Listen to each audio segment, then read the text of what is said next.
Good morning, class 4th students. Welcome to all of you to your social studies classes, that is your SST classes. Okay, class 4th.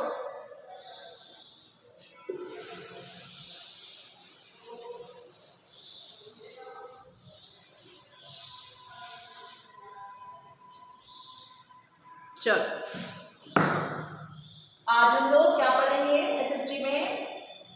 Chapter number क्या पढ़ेंगे बच्चों? Chapter number 118, जिसमें हम लोग क्या पढ़ने वाले हैं? अबाउट द मुगल एम्पायर, कि कैसे हमारे देश में मुगल डायनेस्टी का आरंभ होता है, कौन कौन से राजा आते हैं मुगल डायनेस्टी के दौरान, और कैसे फिर मुगल डायनेस्टी खत्म हो जाती है, हमारे देश से उनका खात्मा हो जाता है। तो आज हम लोग मुगल डायनेस्टी, मुगल एम्पायर के बारे में पढ़ेंगे। कौन से पेज नंबर पे है? Chapter number 18 121 1 to 1 120।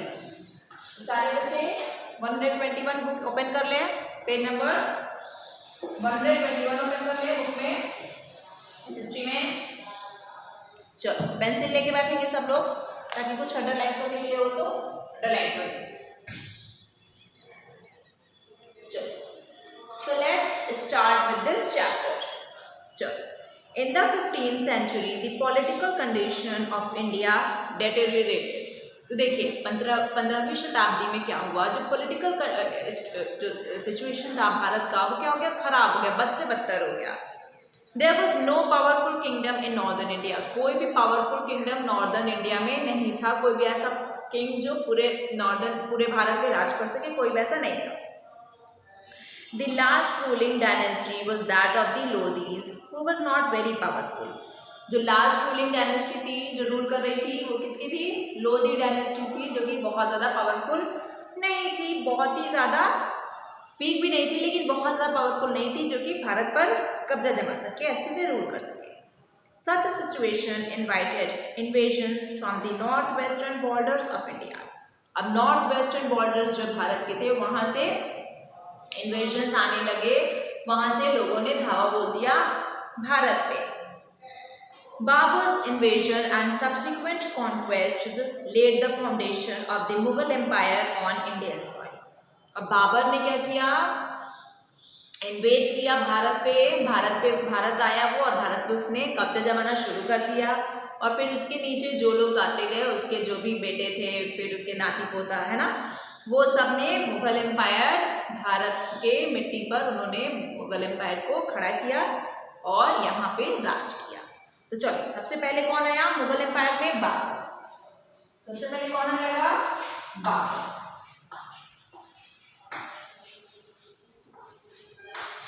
ये कब से कब तक थे?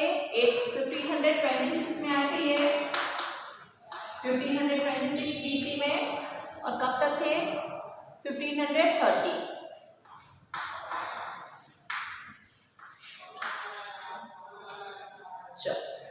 तो ज़हरुद्दीन Mohammad Babar was the descendant of the Timur dynasty।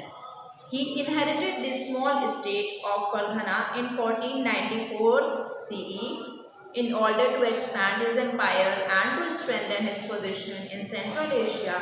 He invaded India 4 times. However, he was defeated every time. Then in the 5th invasion, he defeated Ibrahim Lodi at Panipat in 1526 CE। देखो ज़हरुद्दीन मोहम्मद बाबर, बाबर का पूरा नेम क्या है? ज़हरुद्दीन मोहम्मद बाबर। ये किसका descendant था? Timur dynasty का ये डिसेंडेंट था। He inherited the small state of Fergana. एक छोटा सा स्टेट था फरगना का, उस पर इसने कब्जा, इसका इनहेरिटेड था, तिमूर डायनेस्टी से इसको मिला था। In order to expand his empire, ये अपने एम्पायर को बढ़ाना चाहता था और व्यापक बनाना चाहता था। And to strengthen his position in central Asia, he invaded India 4 times. और अपने पोजीशन को और भी ज़्यादा स्ट्रॉन्ग बनाने के लिए इसने भारत पर 4 बार आक्रमण किया।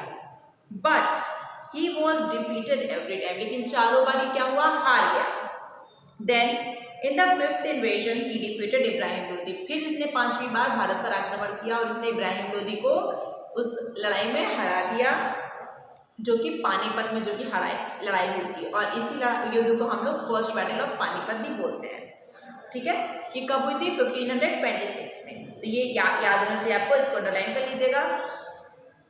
Babar's conquest of northern India was incomplete till he defeated the greatest Rajput king Rana Sanga of Mewar on 17 March 1527। लेकिन बाबर जो था उसने नॉर्दर्न इंडिया पे पूरी तरीके से कंट्रोल नहीं कर पाया था, क्योंकि जो मेवाड़ के राजा थे राणा सांगा, वो बहुत ही पावरफुल राजा थे। लेकिन क्या हुआ? 17 मार्च 1527 को बाबर ने उनको भी हरा दिया। किसको हरा दिया? Greatest Rajput king Rana Sanga of Mewar, उनको उसने हरा दिया। और उसके बाद बाबर का आधिपत्य जम गया। Babur's rule extended from Kabul to Bengal. Babur ने कहां से कहां तक रूल किया? काबुल से बंगाल तक।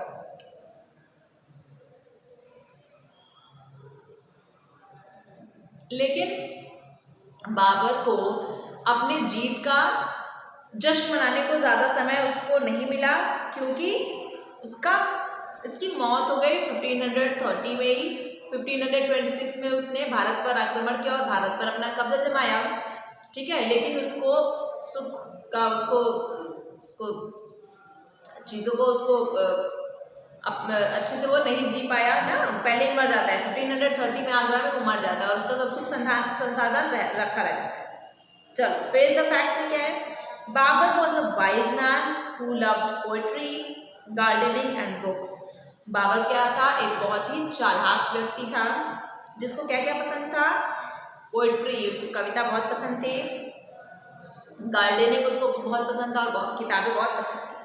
A detailed record of Babar's career is found in his autobiography तुज़ुक-ए Babri, जिसको हम लोग बाबरनामा के नाम से भी जानते हैं। तो तुज़ुक-ए बाबरी में बाबर ने अपने पूरे जीवन के बारे में लिखा है, जिसको हम लोग बाबरनामा के नाम से भी जानते हैं। Which he wrote in his native language Turkish, जो कि उसने टर्किश भाषा में लिखी है, जो कि उसकी नेटिव लैंग्वेज। नेटिव लैंग्वेज मतलब उस टाइम पे उसकी मातृभाषा। चलो, अब बाबर का बेटा कौन होता है? हुमायूं। तो हुमायूं कौन से कब तक आता है?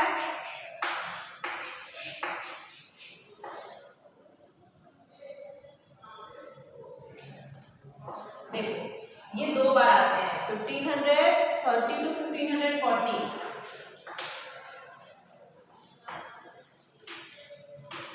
और फिर 1555 टू 1556।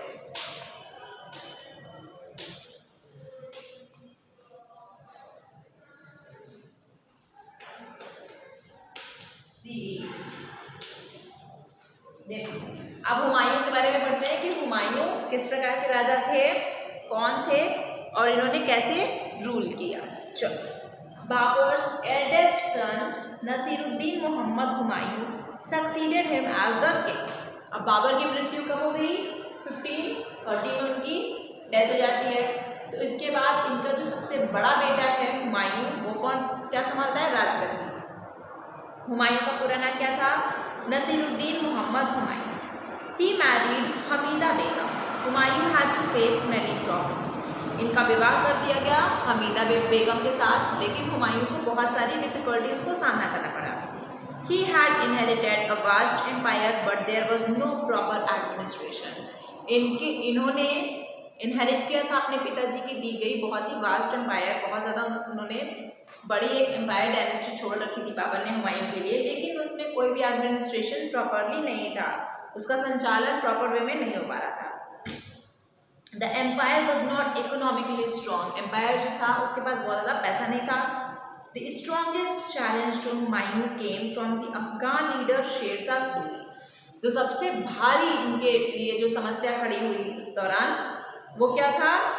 अफगान लीडर जो था शेरशाह सूरी, उसने समस्या खड़ा कर दी, जिसने हुमायूं को हरा दिया battle of Chausa and Kannauj में 1540 सीई में। तो बैटल ऑफ चौसा और कन्नौज में 1540 सीई में जो कौन है? शेरशाह सूरी, उसने हरा दिया हुमायूं को और खुद वो राजा बन जाता है। तो देखिए, 1530 में हुमायूं आए और 1540 में वो हार जाते हैं। इसके बाद क्या होता है? Humayun was forced to spend nearly 15 years in exile in Persia. अब हुमायूं 15 साल के लिए इनको वनवास कर दिया जाता है पर्शिया में। शेरशाह सूरी इनको वनवास से भेज देता है। During these years, Sher Shah सूरी's family known as the Su dynasty ruled over North India. अब शेरशाह सूरी इस 15 साल के दौरान देखिए 1540 से लेकर के 15 ईयर्स इसमें ऐड करोगे तो क्या आएगा 1555। तो 1555 तक शेरशाह सूरी की फैमिली रूल करती है नॉर्थ इंडिया पे। In 1555 with the help of the king of Persia Humayun succeeded in getting his lost empire back. अब पर्शिया के जो राजा थे उसने मदद की हुमायूं की और हुमायूं फिर से अपनी राजगद्दी पर आ गए थे। उन्होंने अपने राजपाट को वापस ले लिया शेरशाह सूरी से। तो फिर राजा बन जाएंगे वो 1555 में वो फिर से राजा बन जाते हैं। क्या होता है Humayun could not rule for a long period and died in 1556 after falling from the stairs of his library. क्या होता है कि इनके जीवन में जब 1555 में राजा बनते हैं तो जस्ट एक साल के भीतर ही क्या होता है 1556 में इनकी लाइब्रेरी होती है, जो इनके राजमहल की लाइब्रेरी होती है उसकी सीढ़ियों से ये गिर जाते हैं और इनकी मृत्यु हो जाती है। चलो अब कौन आता है हुमायूं के बेटे आएंगे जिनका नाम है अकबर। तो थर्ड नंबर पे अकबर।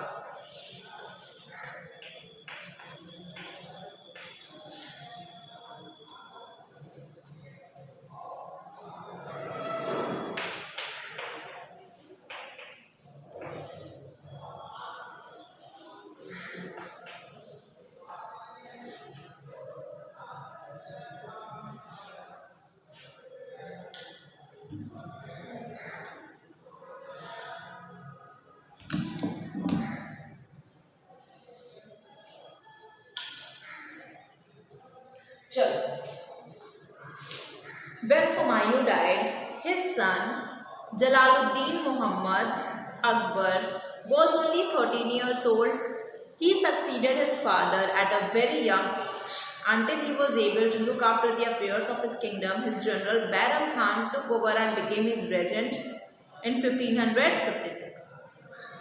देखो क्या होता है कि जब हुमायूं की मृत्यु हो जाती है तो उनके पुत्र अकबर अब राजा बनते हैं और 1556 में हुमायूं की मृत्यु हुई है तो 1556 में अकबर हुमायूं के बेटे अकबर राजा बन जाते हैं।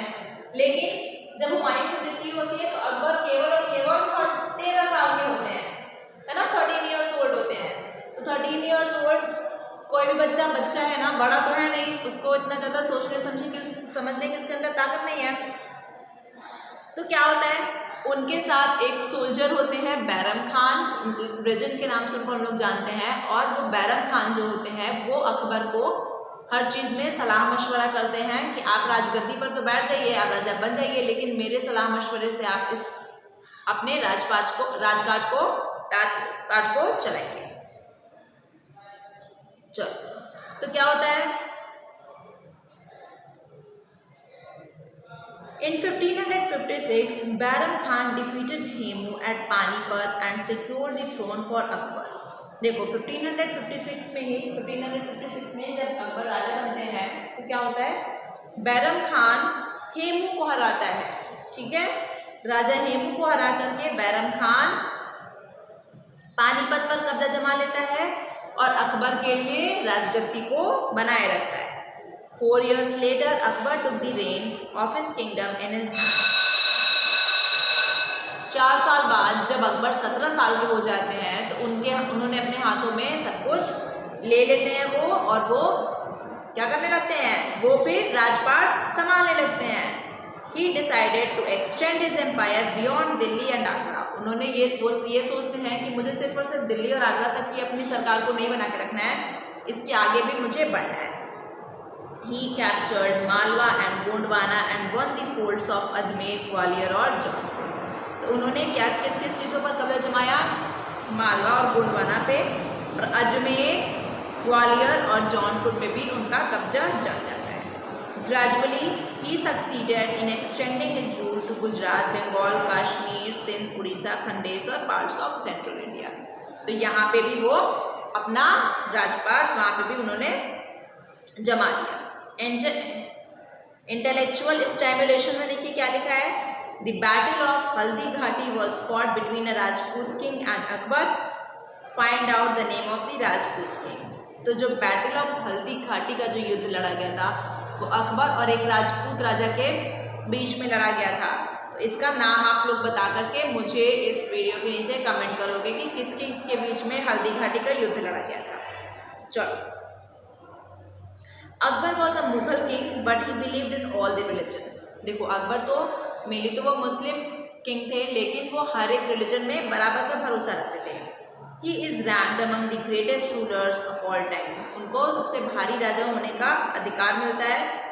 ही walk towards the welfare of the people during his reign. वो लोगों का वो समाज सेवक की भांति काम करते थे। Art, music, literature were encouraged in his court. Art, literature और म्यूजिक का उनके कोर्ट में बहुत ही इनकरेजमेंट था, उसको माना जाता था। He introduced a new faith, Deen Ilahi, which means the religion of God. उन्होंने एक नए धर्म को उन्होंने लाए वो समाज में, जिसका नाम था दीन इलाही, जिसका मतलब ये था कि भगवान सबके लिए बराबर है।